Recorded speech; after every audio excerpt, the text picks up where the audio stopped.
साई बंदी सतनाम, बंदी छोड़ सतगुरु कबीर साहब की जय हो। आज हम जानेंगे सतगुरु नितिन साहब जी से एक सत्संग के माध्यम से कि ये जो देश है ये देश हमारा नहीं है।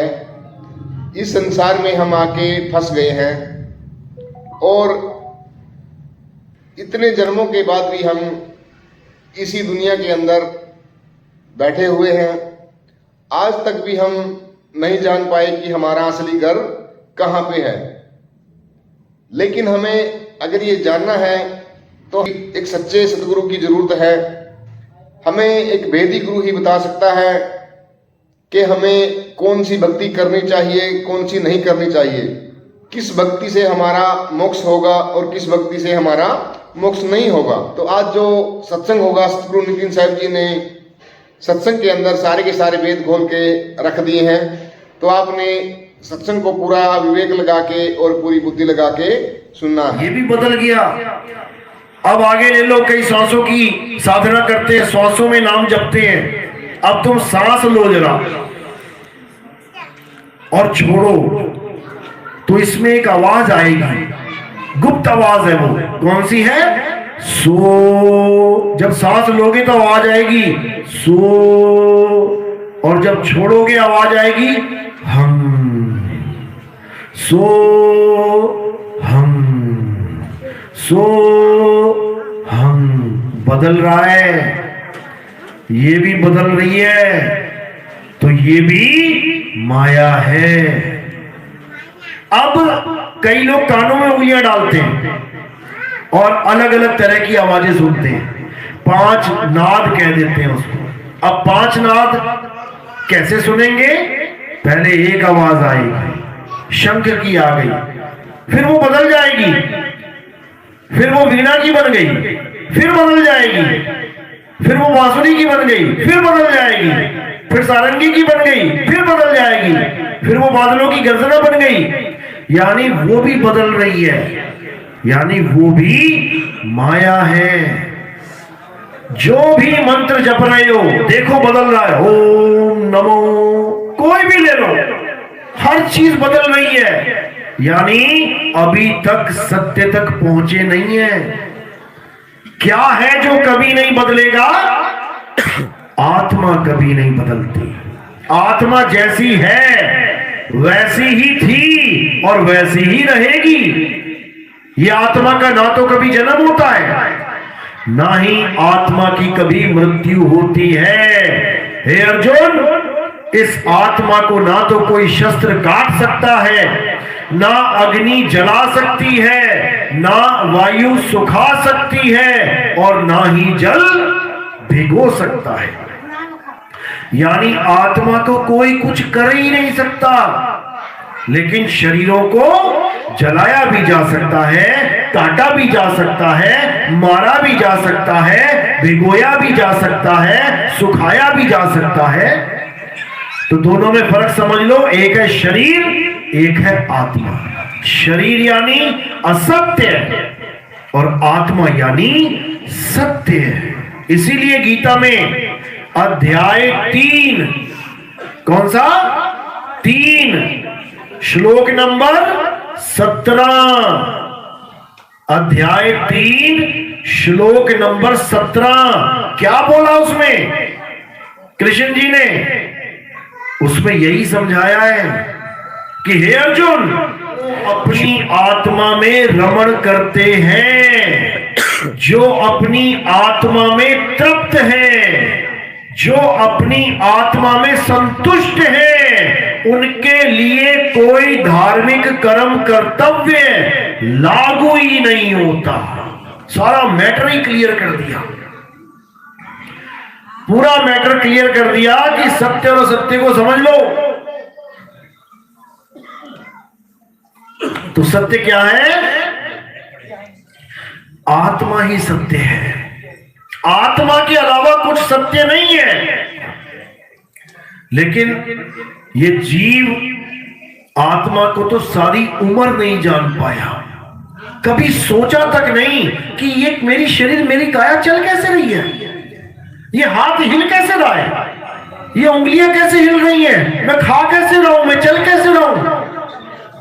और जैसे ही आत्मा शरीर से अलग हो जाती है, ये पड़ी है लाश ढेरी। इसको चला कौन रहा है? अगर इस सवाल का जवाब आपको मनुष्य जीवन में मिल जाए ना, तो समझ लो कि जन्म सफल होने से कोई नहीं रोक सकता। लेकिन किसी का सवाल ही नहीं है ये कि मैं अपनी आत्मा को कैसे जानूं। सवाल क्या करते हैं लोग? बाबा जी मेरे घर में खुशियां कैसे आ जाएं? बाबा जी मेरी नौकरी कैसे लगेगी? बाबा जी मेरी शादी नहीं हो रही, मेरी शादी करवा दो। अरे भाई, अभी तेरी सांसें खत्म हो गई ना, ये नौकरी, ये शादी, ये घर गृहस्थी सब यही रह जाएगी 2 मिनट में। और तुझे तेरे ही घर वाले उठा के तेरा राम नाम सत्य कर देंगे। जीवन मिला है इंसान जन्म केवल ये जानने के लिए कि आखिर मैं हूं कौन, मेरा असली स्वरूप क्या है। ये नकली स्वरूप तो सबको पता लग गया, मैं लड़का हूं, मैं लड़की हूं, लेकिन मैं आत्मा हूं, ये कब पता लगेगा? इसी को पता करने के लिए तुम्हें परमात्मा ने बुद्धि, विवेक, विचार इसलिए दिया है, बाकी किसी को नहीं दिया है। किसी जानवर को इतना बुद्धि विवेक नहीं दिया जितना इंसान को दिया है। क्यों दिया इंसान को? क्योंकि उसने दया करके एक मौका दे दिया कि 1,84 में तो भटक ही रहा है, पता नहीं कितनी बार कुत्ता, बिल्ली, हाथी, घोड़ा, सांप, बिच्छू बन गया, चलो एक बार इसको इंसान जन्म मिलता है तो इसको बुद्धि, विवेक, विचार दे देते हैं, शायद ये अपने इस जन्म को सफल कर ले और इसका जन्म मरण सदा सदा के लिए खत्म हो जाए। लेकिन इंसान परमात्मा से भी सियाना है। उसने ये बुद्धि विवेक कहां लगा लिया? उसने ठगी करने में लगा लिया। इसका माल भी मेरा हो जाए, उसका भी मेरा हो जाए, ऐसे लूट कर लूं, ऐसे कष्ट, ऐसे इकट्ठा कर लूं, करते करते करते इतनी बड़ी ढेरी बना के टिकट कटवा के चला जाता है। कितना ही माल इकट्ठा कर लो, 1 रुपया छोड़ो, 1 पैसा ले जाके दिखा देना यहां से, लेकिन फिर भी लगा रहता है अंधों की तरह। क्यों? क्योंकि उसे पता ही नहीं है मैं यहां करने क्या आया हूं। वो सोचता है मेरा जन्म क्यों हुआ है? ताकि मैं बड़ा एक बहुत बड़ा मकान बना दूं, गांव में मेरा नाम हो जाए, बड़ा अमीर है, बहुत पैसे हैं।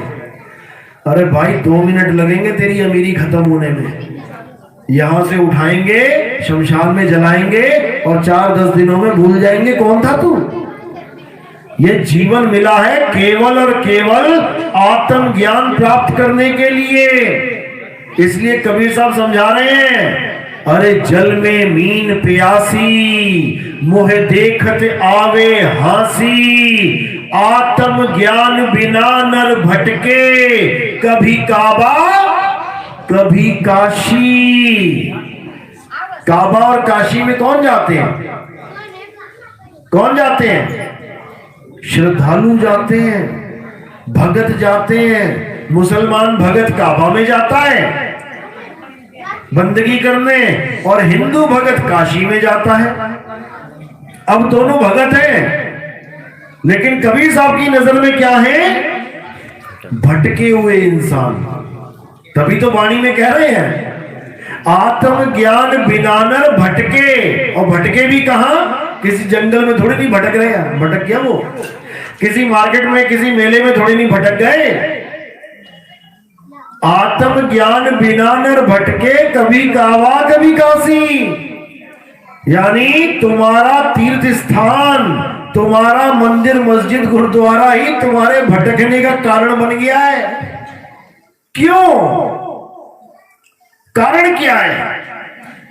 क्योंकि जिसको तुम ढूंढने के लिए वहां जा रहे हो वो यहां है, वो तुम्हारे पास है। मोको कहां ढूंढे रे बंदे, मैं तो तेरे पास में। वो कह रहे तेरे पास है, लेकिन तू अपने पास ना ढूंढ के तू दूसरे देश में जा रहा है, दूसरे प्रदेश में जा रहा है, वहां जाके मुझे भगवान मिल जाएगा। कभी नहीं मिलेगा। जैसे दूध का पूरा ड्रम तुम्हारे पास है, घर में ड्रम पड़ा है दूध का भरा हुआ, और घी ढूंढने तुम जा रहे हो पड़ोसियों के यहां कि घी कहां है, हमारे घर में घी नहीं है, हमारे यहां तो केवल दूध है, घी तो मुझे वहां मिलेगा जाके। अरे मेरे भाई, जहां दूध है वहीं घी है, लेकिन तुझे पता नहीं है, इसलिए अपने दूध में ना खोज के तू गलियों में ढूंढ रहा है घी, और मिलेगा तेरे पास। बस तुझे कोई ये बताने वाला मिल जाए कि दूध में से दही निकाला कैसे जाता है, तो फिर कौन जाएगा काबा और काशी। दूध घर में पड़ा है तो घी ढूंढने के लिए काबा और काशी कौन जाएगा, तुझे घर में ही मिलेगा। तो साहिब समझा रहे हैं, ज्यों तिल माही तेल है। तिल का तेल कहां होता है? आज तिल यहां पड़ा हुआ है तो तेल कहां कहां निकलेगी? केरल में। कह रहे ज्यों तिल माही तेल है, ज्यों चकमक में आग, और तेरा साईं तुझ में है, जाग सके तो जाग। हनुमान जी ने भी इशारा कर दिया, लेकिन कोई समझ ही नहीं पाया। जब उनसे पूछा गया कहां है तेरा राम, कैसे करेगा उसकी पूजा, वो तो जा रहे हैं, अब कैसे उसको मिलेगा। तब हनुमान जी ने क्या किया, अयोध्या का एड्रेस बताया कि वहां मिलूंगा जाके। क्या किया हनुमान जी ने? हनुमान जी ने अपना सीना फाड़ के दिखा दिया। कहते भाई, मेरा राम मुझ में है, मुझे कहीं जाने की जरूरत नहीं है, मैं जहां बैठा हूं वहीं मेरा राम है। क्योंकि आत्म में राम, राम में आत्म, चीनस गुरमुख विचारे। जहां दूध है वहीं घी है, दूध और घी जुदा हो ही नहीं सकते। लेकिन अज्ञानतावश ये जीव अपनी आत्मा को छोड़ के परमात्मा को कहीं और ढूंढने में लगा हुआ है, इसीलिए अंत इसकी दुर्दशा होती है, इसीलिए रोता है हर इंसान जाते हुए। नहीं तो अरे भगवान के पास जा रहा है, खुशी खुशी जा। बच्चों की छुट्टियां होती है, नानी के घर जाते हैं, देखो कितनी खुशी होती है, नानी के घर जाएंगे, नानी के, यहां भी तो नानी के घर जा रहे हैं। सारी उम्र मंदिर गए, पूजा पाठ किया, अब स्वर्ग में जाने की बारी आई तो कह रहा है डॉक्टर साहब मुझे बचा लो। अरे अब तो तू स्वर्ग जाने वाला है, अब तू डर के मारे तेरी हालत खराब हो रही है, इसका मतलब तू पक्का कन्फर्म नहीं है कि तू स्वर्ग ही जाएगा, समझ लो। लेकिन खुशी की बात यह है कि भारत एक ऐसा देश है जहां पर सब स्वर्ग में ही जाते हैं, नरक में कोई जाता ही नहीं है। भारत एक ऐसा देश है, नहीं यकीन है तो तुम किसी भी पंडित जी के मुंह से सुनवा दो, कहीं भी कथा हो रही है, कोई भी आदमी मर गया, पापी से पापी मर गया हो, तो क्या लिखा होगा कार्ड पे, मेरे दादाजी का कहां वास हो गया, स्वर्गवास हो गया। वो सारे गांव को परेशान करता रहा, दारू पी के सबके सिर फोड़ता रहा, गालियां देता रहा, सबको लूटता रहा, और जब मर गया तो उसको कहां पहुंचा दिया, स्वर्गवास हो गया। पंडित जी भी एक बार नहीं बोलेगा भैया ये तो नरक का वासी है, उसको पता है मैंने बोल दिया ना नरक का वासी, तो मुझे नरक पहुंचा देंगे ये लोग। तो भारत एक ऐसा देश है जहां पर कोई नरक में जाता ही नहीं है, सबकी टिकट पहले से ही फिक्स है, मरने से पहले ही सोच के बैठे होते हैं स्वर्गवासी लिखवाना है, जाना ही स्वर्ग में है, लेकिन फिर भी डरते हैं। डरते क्यों हैं? क्योंकि वो स्वर्ग वर्ग नहीं जाने वाले, वो 84 में जाने वाले हैं, उनकी हालत खराब होने वाली है। तो हर इंसान अंत समय में रोता है, गिड़गिड़ाता है, डरता है मरने से। तो कबीर साहब यहां समझा रहे हैं कि जिस मरने से जग डरे और मेरे मन आनंद, मरने पर ही पाइए पूर्ण परमानंद। अरे मरता मरता जग मुआ, मरना जाने ना कोई, और ऐसी मरनी जो मरे बहुत न मरना हुई। कहते हैं पहले तो ये समझ लो, डरता कौन है मरने से? जिसने अपनी आत्मा के बारे में कभी जाना ही नहीं, जो अपने आत्मा के आनंद में कभी रमा ही नहीं, जिसको आत्मा का अनुभव कभी हुआ ही नहीं, पक्का रोएगा, पक्का डरेगा कि अब कहां जाऊं, अब कहां जाऊं। क्यों? क्योंकि इस पिंजड़े को छोड़ने का समय आ गया। अब इस तोते को पता ही नहीं है कहां जाना है, इसलिए डरता है। और लेकिन जिसे पता है कहां जाना है, वो तैयारी करता है जाने की। इसलिए साहिब ने कहा, अरे कहां से आया, और तुम अभी से तैयारी करने लग जाओगे कि मैंने वहां जाना है, वहां जाना है, जाके ही रहना है।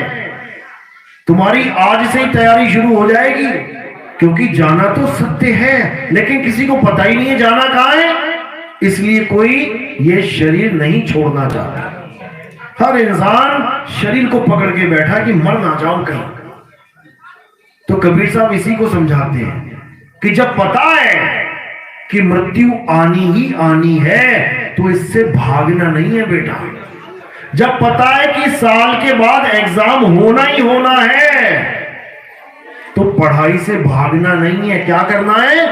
रोज पढ़ना है। जो सवाल नहीं समझ में आ रहा, टीचर से बार बार पूछना है। जब तुम रोज पढ़ोगे, रोज पढ़ोगे, रोज पढ़ोगे, तो वो पढ़ाई तुम्हारे लिए बहुत आसान हो जाएगी। और एग्जाम में कोई भी सवाल आ गया, तुम 2 मिनट में उसको सॉल्व कर दोगे। जैसे किसी को पता है कि मैंने नदी के पार जाना है, एक दिन मुझे नदी के पार जाना ही पड़ेगा, तो वो आज से ही तैरना सीखना शुरू कर देता है, क्योंकि उसे पता है नदी पार करनी ही पड़ेगी। तो वो समय गवाता नहीं है, वो धीरे धीरे धीरे तैरना शुरू कर देता है। और जैसे ही समय आता है, उसको नदी में डाला जाता है। वो जो सीखा होता है सारी उम्र, वो उसी के द्वारा उस नदी को पार कर लेता है। यानी तैराकी के द्वारा उस नदी को पार कर लेता है। यानी जब पता है कि मरना ही है, तो डरना नहीं है, मरने का इंतजाम करना है। पूरा इंतजाम करना है कि शरीर छोड़ूंगा तो कैसे छोड़ूंगा, क्योंकि सबने छोड़ना है। अब इस शरीर को छोड़ने के अलग अलग तरीके हैं, बस इसको समझ लो, समझ में आ जाएगा क्या कहानी है। तो ये एक ऐसा पिंजड़ा है जिसको एक दिन छोड़ के ये हंस उड़ जाएगा। तो जो आम पिंजड़ा होता है, तोते का पिंजड़ा देख लो, जिसमें तोता रहता है, उसमें केवल एक दरवाजा होता है। वो दरवाजा खोला, तोते को डाला, दरवाजा बंद कर दिया। वो दरवाजा एक होता है। और अगर वो एक दरवाजा तुम केवल 20 सेकंड के लिए खोल के इधर उधर हो जाओ, 10 सेकंड के लिए छोड़ो, 5 सेकंड के लिए, तो तोता दिखाई देगा तुम्हें अंदर। तोता 2 मिनट में फुर्र निकल जाएगा। रोता हुआ निकलेगा कि हंसता हुआ? यानी खुशी होगी एक, या रो रहा होगा? खुशी में छोड़ेगा। और तुम लाख बार चूरी बादाम फेंक देना कि आजा आजा आजा, आ जाएगा क्या मुड़ के? वो कभी ना आता, बड़ी मुश्किल से तो जान छूटी बेचारे की। तो उस दरवाजे को एक 5 सेकंड के लिए खोल दो, तोता निकल जाएगा। इस पिंजड़े में कितने दरवाजे हैं, इसको अच्छे से समझ लेना, क्योंकि तुम ही हो वो तोता। तोते को ही ज्ञान समझा रहा हूं मैं कि बेटा जब पिंजड़ा छूटेगा तो क्या करना है। ये किसी और तोते की बात नहीं कर रहा मैं, तुम ही हो वो तोता। अब तोता जिस पिंजड़े में बैठा है, इस पिंजड़े के कितने दरवाजे हैं, गिनो जरा। कहां है दरवाजे? कभी दरवाजे देखे इस पिंजड़े के? नहीं देखे? आज दिखा देते हैं। साहिब कबीर साहब कहते हैं, 10 द्वारे का पिंजड़ा और तामे बोले पौन, और रहीबे को अचरज है और उड़ा सो अचरज कौन। कहते हैं ये वो तोता है जो ऐसे पिंजड़े में रहता है जिसके 10 दरवाजे खुले पड़े हैं, ये कभी उड़ता ही नहीं है। कौन से दरवाजे हैं? ये देखो, 1 2 3 4 5 6 7 और 2 दरवाजे नीचे हैं लैट्रिन और बाथरूम के। ये दरवाजे गिनोगे तो 9 हैं। ये 9 दरवाजे खुले हैं बिल्कुल, बचपन से लेके बुढ़ापे तक, मरते दम तक ये दरवाजे खुले ही रहेंगे आपके। लेकिन एक दरवाजा ऐसा है जो मां के गर्भ में तो खुला हुआ था, लेकिन जैसे ही बाहर आता है, क्योंकि तोते को फंसाना भी तो है, अगर 10वां द्वार भी खुला रहेगा तोता भुर हो जाएगा, तो उस दरवाजे को बंद कर दिया जाता है। अब 9 दरवाजे खुले हैं और एक दरवाजा बंद है। अब जितने तोते अज्ञानी हैं वो कहां से निकलेंगे?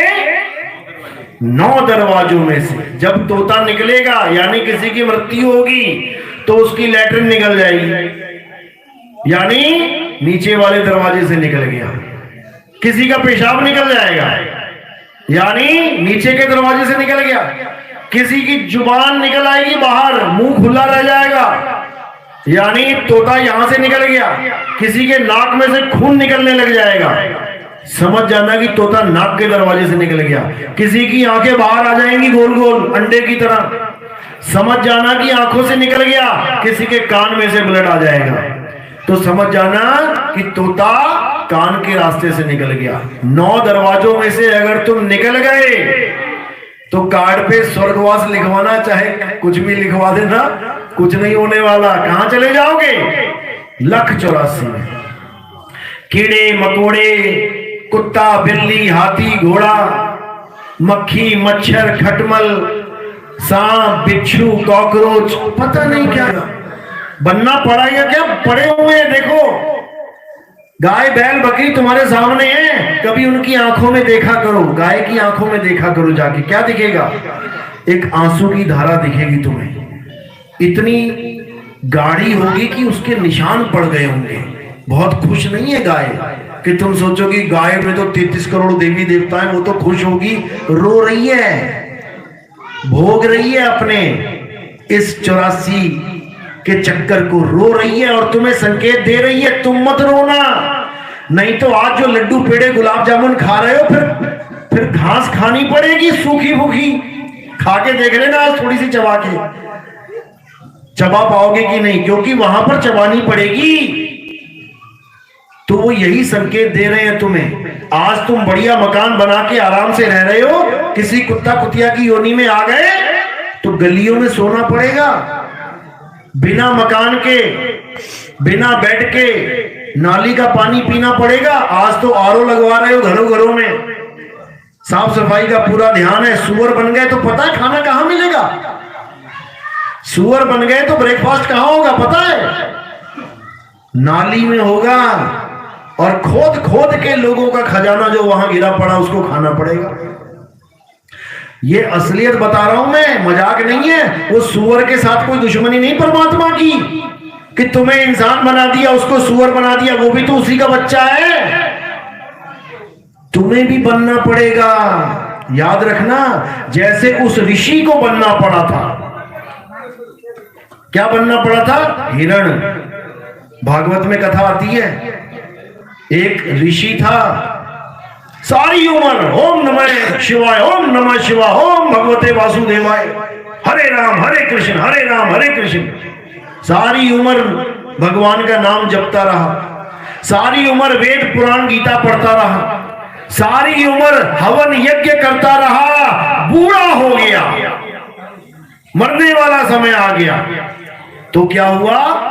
एक हिरण का बच्चा आ गया उसके आश्रम में, उसको बड़ा अच्छा लगा, उसने पाल लिया। अच्छा किया कि बुरा किया? अच्छा किया। हिरण के बच्चे को पालना अच्छी बात है, जानवरों को पाल लिया, उसकी सेवा कर रहा है, घास खिला रहा है, पानी पिला रहा है, खूब उसको देख रहा है, उछल रहा है, बड़ा अच्छा लग रहा है, आनंदित हो रहा है। अच्छा किया कि बुरा किया? घास खिला के अच्छा किया, जीव की सेवा है, तुम भी खिलाओ। तो धीरे धीरे धीरे उस हिरन से इतना प्रेम हो गया कि अब उसके बिना ही नहीं आना है। जब देखो तब हिरन के बारे में सोच रहा है। एक दिन बैठा हुआ है भक्ति करने के लिए, नाम जप रहा है भगवान का। एकदम संदेशा आया, अंदेशा हुआ कि शरीर छूट रहा है।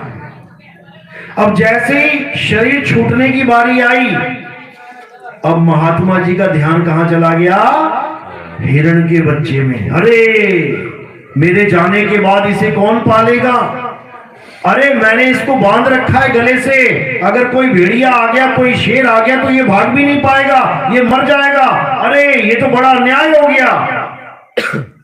अच्छा सोच रहा है कि बुरा सोच रहा है? किसी के बारे में अच्छा सोच रहा है कि बुरा सोच रहा है? अच्छा सोच रहा है। अब इस अच्छे का फल क्या मिला उसको? उसको हिरण बनना पड़ गया। वो हिरण की योनि में चला गया और उसके बाद सारी उम्र शेरों के आगे जान बचाता हुआ भाग रहा है बेचारा। हालत खराब हो गई उसकी। यानी सारी उम्र भगवान का नाम जपा, वेद पुराण पढ़ा, हवन यज्ञ किया, वो सब खत्म हो गया और हिरण को याद किया, वो भारी पड़ गया।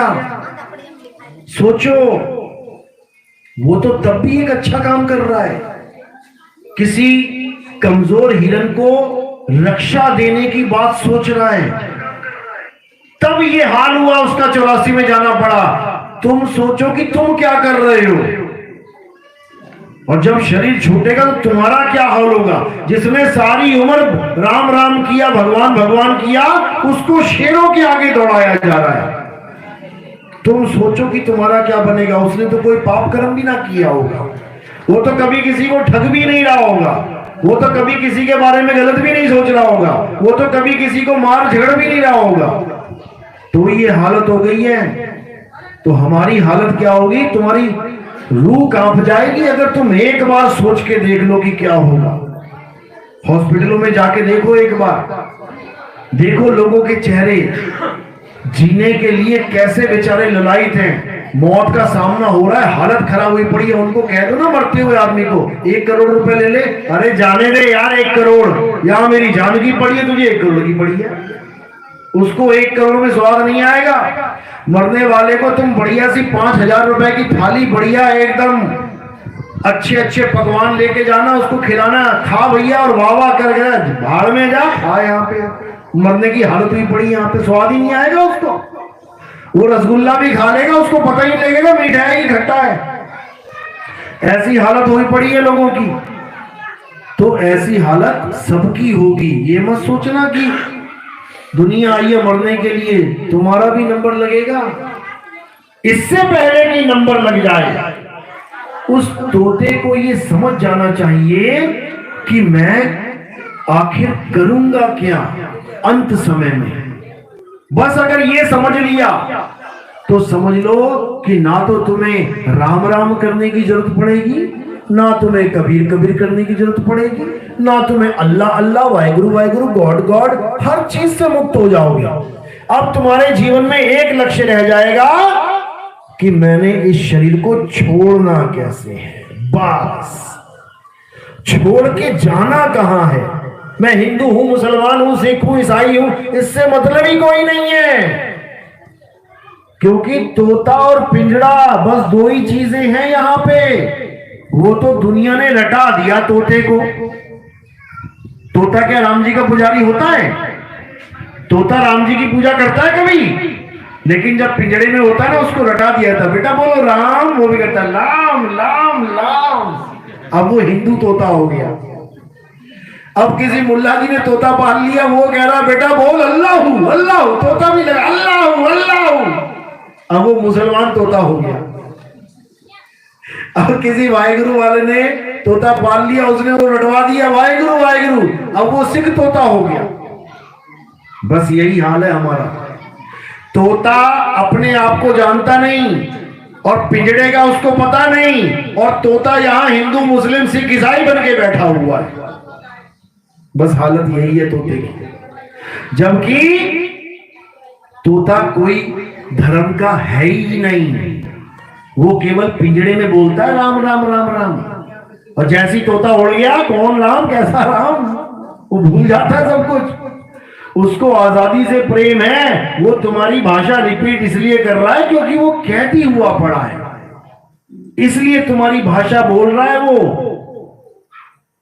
तो इसको समझ लो, यानी हमारे जीवन का एक ही लक्ष्य है कि कहां से आया, इस पिंजड़े में तू आया कैसे, कहां से आया कहां जाएगा, खबर करो अपने तन की, इस पिंजड़े की खबर कर लो।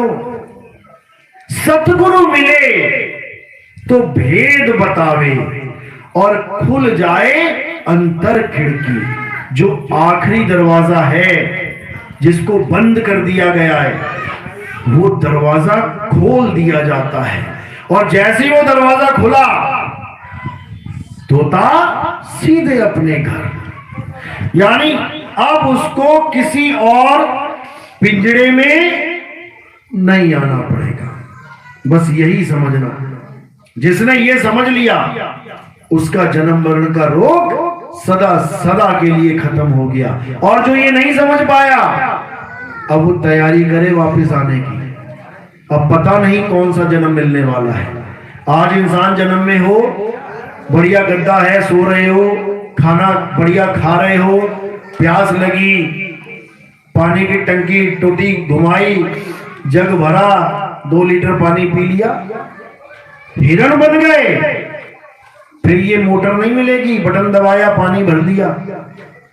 फिर ये आरओ नहीं मिलेंगे, प्यास लगेगी तालाब के पास, नदी के पास जाना पड़ेगा, और वहां पर एक अंकल जी हैं जो इंतजार कर रहे हैं हिरण का कि जल्दी से आए, पानी पिए, और पानी पीने के लिए मुंडी डाले, गर्दन डाले, और तो क्या होगा, गर्दन पकड़ के चल अंदर। यानी एक घूंट पानी पीने का बदला अपनी जान चुका के देना पड़ेगा, अपने जान का खात्मा करवाना पड़ेगा, तब एक घूंट पानी नसीब होगा जंगल में। यहां तो खूब टंकियां लगा दी, गांव भर के लिए पूरे 12-12 हजार की टंकियां लगी पड़ी हैं, वहां कुछ नहीं मिलेगा।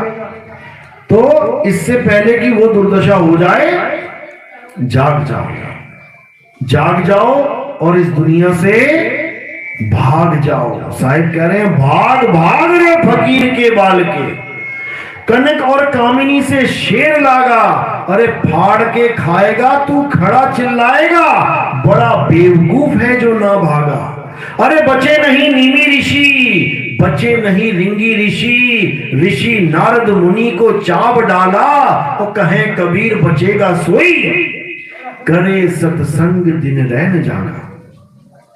दिन रात सत्संग करना पड़ेगा तुम्हें। सत्संग का मतलब ये नहीं कि माइक लगा दिया और मैंने 1 घंटा 2 घंटे का सत्संग कर दिया, हो गया सत्संग। ये नहीं है सत्संग, ये तो सत्संग की महिमा है, ये उसकी महिमा गा रहा हूं मैं सत्संग की। सत्संग का क्या मतलब होता है, सत्य का संग करना, सत्य के संग जुड़ जाना, सत्य संग।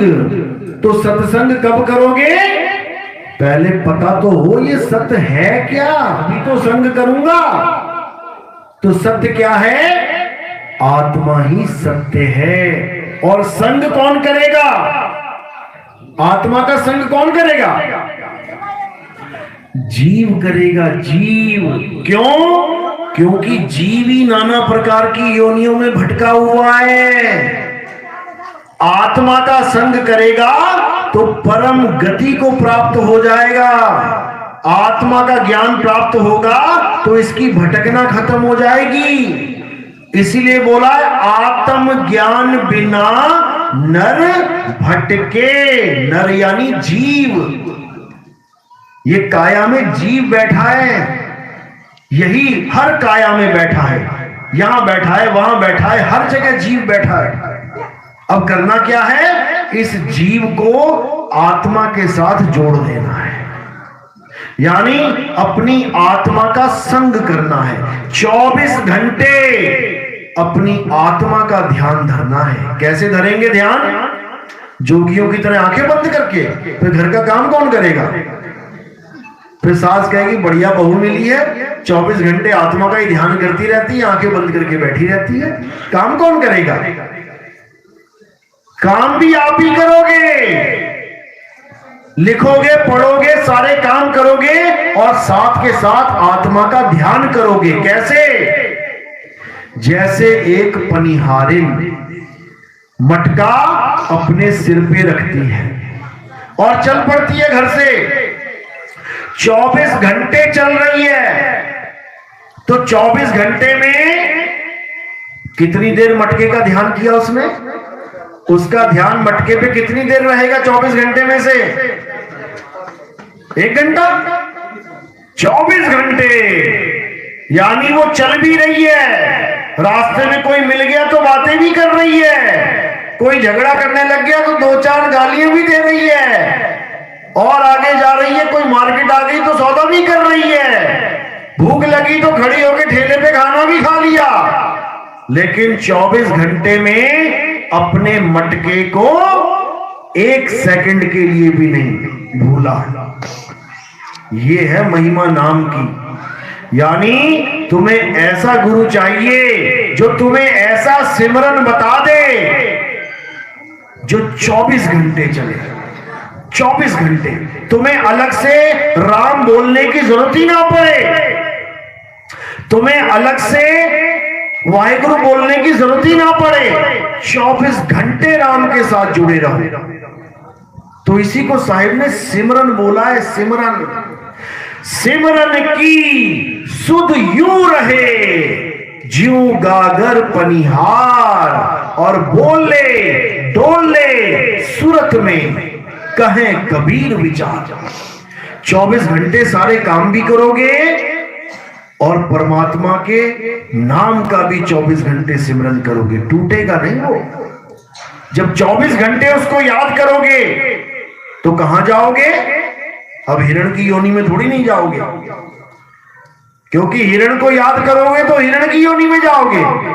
और किसी ने कुत्ता पाल रखा है, बहुत प्यार आ रहा है कुत्ते के ऊपर, तो अगली टिकट तुम्हारी कुत्ते की योनि में जाने वाली है मेरे भाई। वहीं से आना पड़ेगा तुम्हें इस संसार में, क्योंकि जहां आशा वहां वासा। अरे जहां आशा तहां वासा होई, और वाको रोक सके ना कोई। अगर सत्संग में बैठे बैठे एकदम ध्यान आ गया, अरे मेरी गाय को छूने का टाइम हो गया है, अरे वो आने वाला था बंदा 5000 रुपया देने वाला था, मुझे निकलना जाए, अभी जहां आस लगी है वहीं पहुंच जाओगे 2 मिनट में। सत्संग वत्संग यहीं रह जाएगा, धरेगा धरा। तो जहां आस लगी वहीं तुम्हारा वास होगा, और जहां आस नहीं वहां तुम्हारा वास नहीं। बच्चा स्कूल से घर आ रहा है, रास्ते में पूरा मेला लगा हुआ है। अगर बच्चे ने ये सोच लिया नहीं मैंने तो घर जाना है, मुझे मेले से कोई मतलब नहीं, रुकेगा क्या? नहीं रुकेगा। और जिसने ये सोच लिया मेला लगा है, चाट पकौड़ी खा के जाऊंगा, खूब खिलौने देखूंगा, खूब झूलूंगा, फिर पहुंच लिया वो शाम तक घर, और उसके बाद डंडों से स्वागत होगा उसका। क्यों? क्योंकि उसने अपना समय बर्बाद कर दिया। इसी प्रकार इस संसार सागर को भी एक मेला समझ लो, और इस मेले में हम भटक गए हैं। अब डंडे से स्वागत होने वाला है थोड़े दिनों बाद, जब घर वापसी होगी तो। क्योंकि मेले में हम इतना उलझ गए कि अब घर जाने का मन ही नहीं है, कोई घर जाना ही नहीं चाहता अब, बल्कि रास्ता ढूंढते हैं भैया इस मेले में ही रहें, गुरुजी बचाए लो, डॉक्टर साहब बचाए लो, मेले में ही रहना चाहते हैं, क्योंकि घर वापसी कोई नहीं करना चाहता। लेकिन साहिब क्या कह रहे हैं? कहते हैं अंत काले जो लड़का सिमरे, ऐसी चिंता में देह मरे, सुअर जून वो वलवल उतरे। जो अंत काल में कहते हैं मेरे लड़का दिखा दो, मैं शक्ल देखना चाहता हूं अपने बच्चों की, कहते हैं बच्चे ही चाहिए। अरे शरीर छूट रहा है, अभी भी बच्चे चाहिए। आजा बेटा, फिर सूअर का जन्म मिलता है। 20-20 बच्चे आते हैं एक बार में।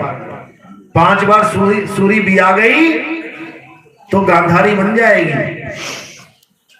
100 बच्चों की अम्मा। तो कह रहे हैं अंत काले जो माया लक्ष्मी सिमरै, ऐसी चिंता में देह मरे, सर्प झून वो वल वल उतरे। अब जहां खजाने खोदे जाते हैं पुराने, देखो मटका खोलो तो मटके में फन खोल के मिलता है बाबा। वो कौन है? वही है जो लक्ष्मी की सिमरन कर रहा था। तो कह रहे अंत काले जो स्त्री सिमरै, ऐसी चिंता में देह मरे, वैश्या जन्म वो वल वल उतरे। जो काम वासना में लिप्त रहते हैं, अंत काल में भी काम वासना में आते हैं, वैश्य का जन्म मिलता है, पूरा दिन काम वासना में बीत जाता है। फिर कह रहे अंत काले जो प्रभु को सिमरै, और ऐसी चिंता में देह मरे। अगर अंत समय में प्रभु को याद कर लिया तो समझ लो अब प्रभु ही मिलेगा, अब कोई रोक नहीं सकता उसको। तो जब 24 घंटे सिमरन रहेगा आत्मदेव का, तो आत्मा ही प्राप्त होगी। और एक बार अगर प्राप्त हो गई, यानी एक बार तुम आत्मा हो गए, अब तुम्हें यमराज तक नहीं पकड़ सकता। क्यों? क्योंकि आत्मा को कोई कुछ कर ही नहीं सकता। फिर नैनम छिंदंती शस्त्राणी, नैनम दहती पावका, ना चैनम क्लोदंतापे, ना शोषती मारुता। फिर इस आत्मा को ना कोई काट सकता है, जला सकता है, ना हवा सुखा सकती है, ना जल भिगो सकता है। सदा सदा के लिए मुक्त हो गए, अब ना कहीं आना और ना कहीं जाना, आपे में आप समाना। अब तुम्हारा सारा ध्यान अपनी आत्मा में समा जाएगा, और उसके बाद ये जन्म मरण का रोग सदा सदा के लिए खत्म हो जाएगा। इसके अलावा इस संसार में और कोई रास्ता नहीं है, नहीं है, नहीं है।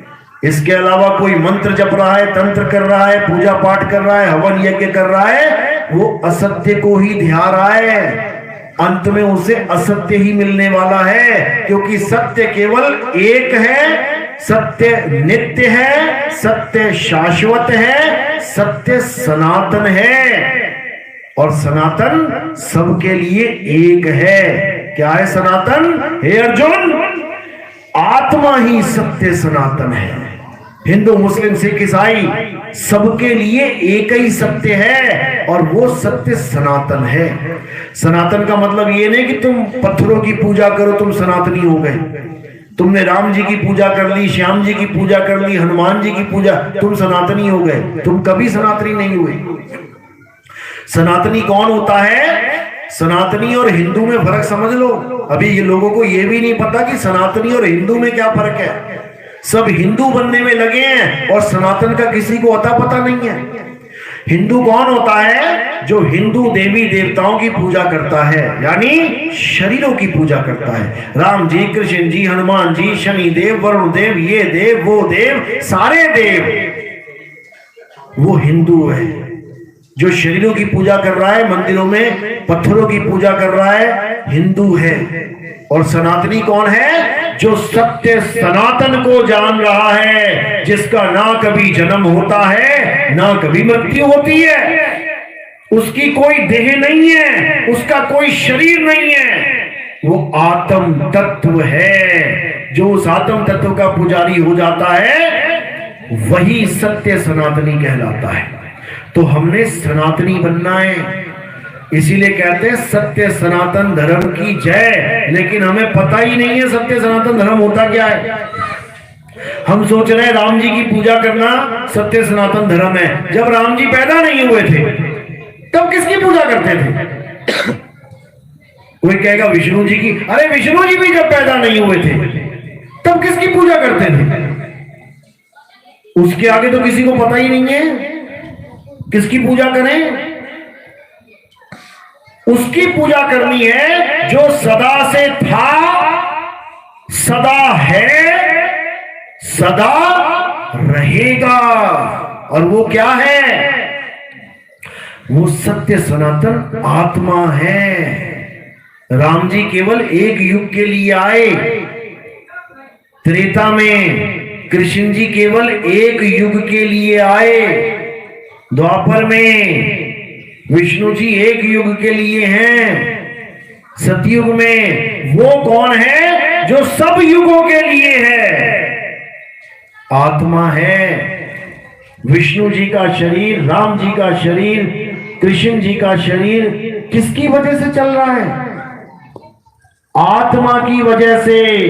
कृष्ण जी समझा समझा के थक गए ये बात कि नैनम छिन्नन्ति शस्त्राणि। हे अर्जुन, आत्मा को कोई शस्त्र छेद नहीं सकता, काट नहीं सकता। तो उनके पैर में क्या लगा था? कृष्ण जी के पैर में क्या लगा? तीर लगा। जिसके पैर में तीर लग गया, क्या उसकी महिमा गाई कृष्ण जी ने? क्या बोला कि जिसके पैर में तीर लग जाए उसकी पूजा करो? कृष्ण जी ने कहा कभी ऐसा? अरे कृष्ण जी ये समझाते रहे, नैनम छिन्नन्ति शस्त्राणि, उसकी पूजा करो जिसको शस्त्र छेद नहीं सकता। और हम किसकी पूजा करने लग गए? जिसके पैर में तीर लग गया। यही अज्ञानता है, यही अज्ञानता है। क्योंकि हम समझ ही नहीं पाए कि बात जा कहां रही है। हम समझ ही नहीं पाए कि आत्मा होती क्या है। इसीलिए हमारा लेवल डाउन होता होता होता होता चला गया और हम अपने सत्य स्वरूपी स्वरूप को, सत्य सनातन धर्म को भूल गए। अब दोबारा से याद कराने के लिए कलयुग में एक कल्कि अवतार का जिक्र आता है। सुना है कभी नाम कल्कि अवतार? किस किस ने सुना है? हाथ खड़ा कर जरा। कल्कि अवतार सुना है? अच्छा, क्यों आएगा वो अवतार? कारण क्या है? राम जी क्यों आए थे? रावण को मारने के लिए। कृष्ण जी क्यों आए थे? कंस को मारने के लिए। कल्कि अवतार क्यों आएगा? किसको मारेगा वो? किसको मारेगा? कौन से राक्षस को मारेगा? कभी नाम सुना है उस राक्षस का? कल्कि अवतार कहां आएंगे पता है? कौन से गांव में आएंगे? नहीं पता। मतलब जो चले गए उनकी पूरी जानकारी ले लो। राम जी कहां पैदा हुए थे? अयोध्या में। कृष्ण जी कहां पैदा हुए थे? कहां हुए थे? कृष्ण जी कहां पैदा हुए थे? मथुरा। पता है ना? जो चले गए उनका पता लग गया और जो आने वाला है उसके बारे में इतना भी नहीं पता किसी को। जो डॉक्टर चला जाए हॉस्पिटल छोड़ के, क्या वो तुम्हारा इलाज कर सकता है? तुम ऐसे हॉस्पिटल में चले गए जहां 3-4 डॉक्टरों की, बड़े बड़े डॉक्टरों की, नोबेल प्राइज लिए हुए डॉक्टरों की फोटो लगी हुई है, तुम्हारा इलाज हो जाएगा क्या? तुम्हारा ऑपरेशन कर देंगे वो? कौन करेगा तुम्हारा ऑपरेशन? जो तुम्हारे समय में डॉक्टर वहां पे आएगा। तो तुम्हारा भला कौन करेगा? जो चले गए या जो आएगा?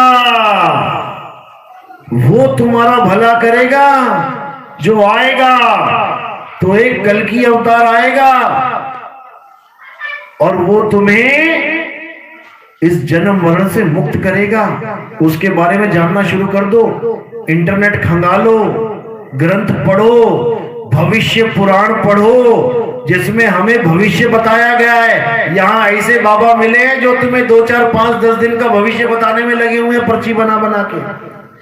और जो हम सबका बनने आएगा उसकी ABCD नहीं जानता कोई। अपने पुराण पता है ना तुम्हें? कौन कौन से हैं? 18 पुराण। उसमें एक पुराण ऐसा है जिसका नाम ही भविष्य पुराण है। उसमें तुम्हारा भविष्य लिखा हुआ है, पढ़ो जाके। यानी सब तोतों का भविष्य लिखा है कि मुक्ति मिलेगी कि पिंजड़ा मिलेगा। तो जिस तोते को मुक्ति चाहिए उसको अच्छे से पढ़ लेना। सारे भेद लिखे हैं उसमें ये लिखा है कि कल की अवतार आएगा, वही कल्याण करेगा सबका। ये राम जी कृष्ण जी तो कर गए अपने समय में जिसका कल्याण करना था। समझ लो इस बात को। द्वापर युग में मुझे बता दो राम जी का नाम किसने जपा? कोई राम जी का पुजारी था द्वापर युग में? बता दो। त्रेता में राम जी आए चले गए, एक बंदे ने भी राम का नाम नहीं जपा। कृष्ण कृष्ण हो रही थी द्वापर में।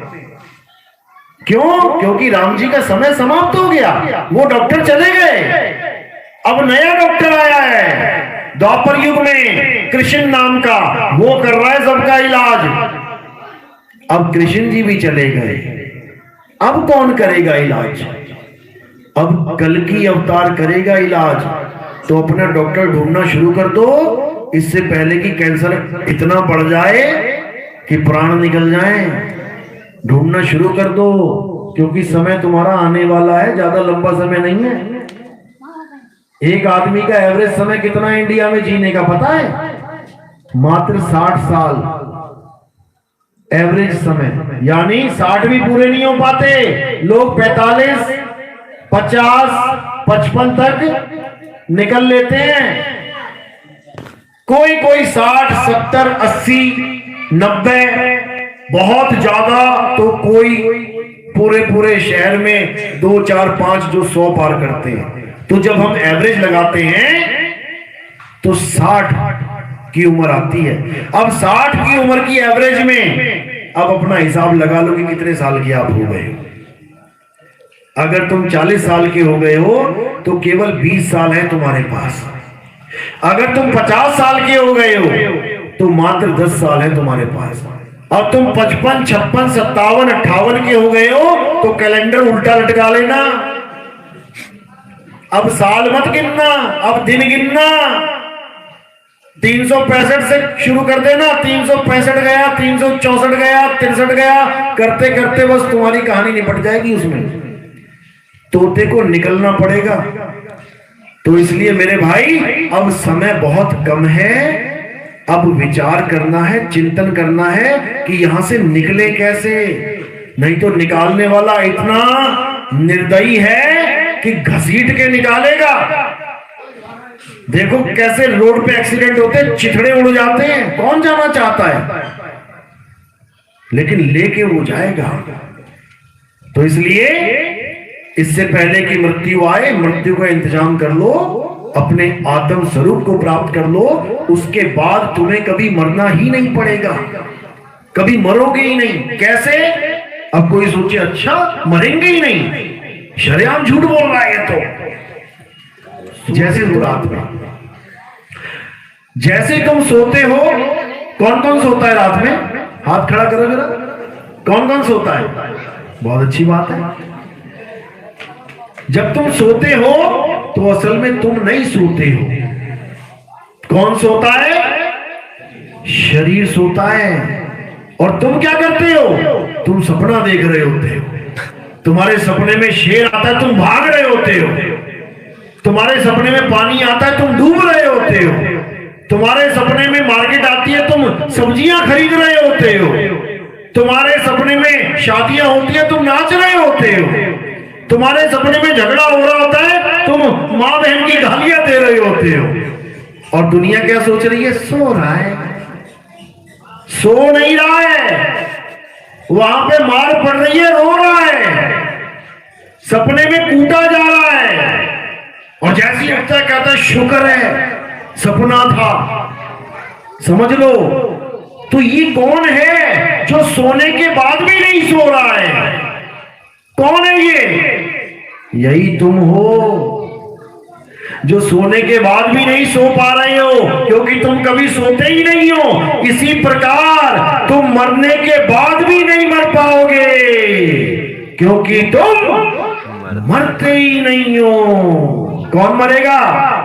जो सोया था ना वही मरेगा। जो शरीर सोया था बेड पे, ये भी नहीं पता कि दाएं को सोया हूं कि बाएं को सोया हूं, पूरब को सोया हूं कि पश्चिम को सोया हूं, चादर ओढ़ के सोया हूं कि चादर कहीं और ही उड़ी पड़ी है। कोई होश नहीं उस शरीर का। इसी प्रकार जब शरीर छूटेगा, इस शरीर का तुम्हें होश ही नहीं रहेगा, कहां पड़ा है, नाली में पड़ा है कि थाली में पड़ा है, और तुम अपने आत्म स्वरूप में मगन होके सदा सदा के लिए जीवित हो जाओगे। ऐसी अवस्था मिल जाएगी, तुम कहोगे बाप रे बाप, इसको कहते हैं मरना। अरे पहले क्यों नहीं मर गया मैं, इसको कहते हैं मरना। अगर यही मौत है तो इससे सुंदर और कुछ है ही नहीं। इसीलिए साहिब ने बोला, जिस मरने से जग डरे अब मेरे मन आनंद, और मरने पर ही पाइए पूर्ण परमानंद, पूर्ण परमानंद। उसके बाद कोई कमी नहीं रह जाएगी जीवन में, सदा सदा के लिए मुक्त हो जाओगे। चलो तो आज का सत्संग यही समाप्त करते हैं। समझ में भी आई मेरी बात की 2 घंटे बर्बाद? किसके किसके समझ में आई, हाथ खड़ा करो जरा। बहुत अच्छी बात है, इतने हाथ गांव में खड़े ही नहीं हुए कभी। बहुत अच्छी बात है अगर इतनी बात समझ में आ गई है तो, क्योंकि परमात्मा की अपार कृपा होती है अगर ये बात समझ में आ जाए तो। नहीं तो राम राम जप ले, श्याम श्याम जप ले, हनुमान हनुमान जपले वाले बहुत बैठे हैं यहाँ पे, उनकी बात बड़ी जल्दी समझ में आ जाती है, लेकिन ये बात समझ में नहीं आती। इसलिए आत्मा के ज्ञान को इससे पहले कि शरीर छोड़ना पड़े प्राप्त कर लो। आत्म ज्ञानी बनो, पत्थर ज्ञानी नहीं। अरे जो बोले ना डोले, जो खाए ना पिए, तुम उसको भगवान मान रहे हो, कमाल हो गई। फिर कहते नहीं इनमें प्राण डल गए। अच्छा, बहुत अच्छी बात है। एक बिना प्राण प्रतिष्ठित मूर्ति को अगर हम टेढ़ा कर दें, टेढ़ा कर दें, कितने मिनट में उठ जाएगी अपने आप? 1 मिनट में उठ जाएगी, 1 घंटे में उठ जाएगी, 1 दिन में, 1 हफ्ते में, 1 महीने में, 1 साल में, 1 युग में उठ ही नहीं पाएगी, क्योंकि प्राण ही नहीं है उसमें। चलो पंडित जी से प्राण डलवा लेते हैं, प्राण डलवा लिए, अब टेढ़ी कर दी, अब कितनी देर में उठ जाएगी? अब प्राण पड़ गए भाई, अब मुर्दा नहीं है वो, अब प्राण डल गए इसमें, प्राण प्रतिष्ठा हो गई है। अब कितनी देर में उठेगी? 1 मिनट में, 1 घंटे में, 1 दिन में, 1 हफ्ते में, 1 साल में, 1 युग में। तो जब प्राण नहीं वाली भी नहीं उठ पाई और प्राण वाली भी नहीं उठ पाई, तो डाला क्या उसमें? डाला क्या उसमें भाई? एक घड़ा खाली है, तुमने पानी डाला, दूसरा बंदा देख के बता देगा हाँ खाली नहीं है, डला है इसमें, वो देख के बता देगा। मोबाइल बिल्कुल बैटरी खत्म है, तुम चार्जिंग पे लगाओ, देख के बता देगा हाँ फुल हो गई भैया। लेकिन प्राण है या नहीं है इसका कैसे पता लगे? वो उठ जाए जिस दिन, तो समझ जाना कि प्राण डल गए हैं, और नहीं उठ पाए तो समझ जाना कुछ नहीं है, थोथा ज्ञान है ये। अगर पंडित किसी मूर्ति में प्राण डाल सकता होता तो उसके घर में किसी की मृत्यु ही ना होती। वो अपने बच्चों के भी प्राण डाल देता, अपनी माता के भी प्राण डाल देता, अपने सारे खानदान के प्राण डाल देता। फिर क्यों शमशान घाट लेके जा रहा भाई? अरे जिसमें हड्डी नहीं है, किडनी नहीं है, लीवर नहीं है, दिल नहीं है, उस मूर्ति में तूने प्राण डाल दिए जिसमें हड्डी है, लीवर है, दिल है, फेफड़े है, सब कुछ है, केवल प्राण की कमी है, डाल देना भाई। नहीं डाल पाएगा। तो इसी को पाखंडवाद कहते हैं। प्राण है या नहीं है कैसे पता लगेगा? एक मुर्दे के मुंह पे 10 मक्खियां आके बैठ जाएं, उठा देगा? हटा देगा? नहीं हटा पाएगा। क्यों? प्राण नहीं है। तुम्हारे मुंह पे एक मक्खी बैठ जाए आके होठों के ऊपर, कितनी देर बैठने दोगे उसको? जैसे ही बैठेगी ना करंट आ जाएगा। क्यों? प्राण है, ये उसकी पहचान है, ये पहचान है प्राणों की। और तुम क्या करते हो? भगवान के मुंह पे लड्डू लगा के चले आते हो, चिपका के वहां पे 20 मक्खियां जाके बैठ जाती हैं भगवान के मुंह पे। 8 हाथ है भगवान के, एक भी हाथ नहीं आता उड़ाने के लिए। सोचो, अच्छा खासा भगवान बैठा हुआ था, नहला धुला के तुमने बढ़िया एकदम भगवान मजे में था, तुमने लड्डू जाके चिपका दिया, 10 मक्खियां बैठ गई और वो हिल नहीं पा रहा है, कोशिश कर रहा है कि हटाऊं, नहीं हटा पा रहा है। तुम्हें वरदान देगा कि श्राप देगा, ये बताओ जरा। किसी की वजह से तुम्हारे मुंह पे 50 मक्खियां बैठ जाएं और तुम्हारे हाथ बांध दिए जाएं, तुम्हारे मुंह पे लगा के गुड़ छोड़ दिया जाए हाथ बांध के, और 1000 मक्खियां तुम्हारे मुंह पे बैठ जाए, तो जो गुड़ लगाएगा तुम्हारे मुंह पे, तुम उसको आशीर्वाद दोगे कि तुम उसको बर्बाद करोगे? बताओ जरा। तुम कहोगे एक बार हाथ खोल भाई, तुझे मैं बताता हूं सेवा कैसे करते हैं, तो इससे बाहर निकल जाओ। अब आत्मा के ज्ञान को प्राप्त करो, जिसकी वजह से भगवान की मूर्ति को आकार मिल रहा है। कौन बना रहा है वो मूर्ति? कौन बना रहा है? मनुष्य बना रहा है, और वो मनुष्य बना रहा है जिसमें प्राण है। मुर्दे आगे दिखाओ जरा, मुर्दे से बनवा के दिखाओ। तो जिसमें प्राण है वो मंदिर भी बना रहा है, मस्जिद भी बना रहा है, गुरुद्वारा भी बना रहा है, वो सब कुछ बना रहा है, वो सब कुछ जान रहा है, अपने आप को नहीं जान रहा बस। तो अब अपने आप को जानना है। जिस दिन तुमने अपने आप को जान लिया, अंग्रेजों तक ने ये बोला, जो संत होते हैं अंग्रेजों के, उन्होंने क्या कहा? If you want to search the god then self realisation is god realisation. कहते हैं अगर तुम भगवान को ढूंढना चाहते हो, तो जिस दिन तुम अपने आप को ढूंढ लोगे, तुम भगवान को ढूंढ लोगे। इतना कुछ बोल के चले गए, लेकिन किसी को कुछ समझ ही नहीं आ रहा है, क्योंकि भगवान का धंधा बन गया है। धंधा। भगवान से लेने जाते हो कि देने जाते हो? तुम भगवान से लेने जाते हो कि देने जाते हो?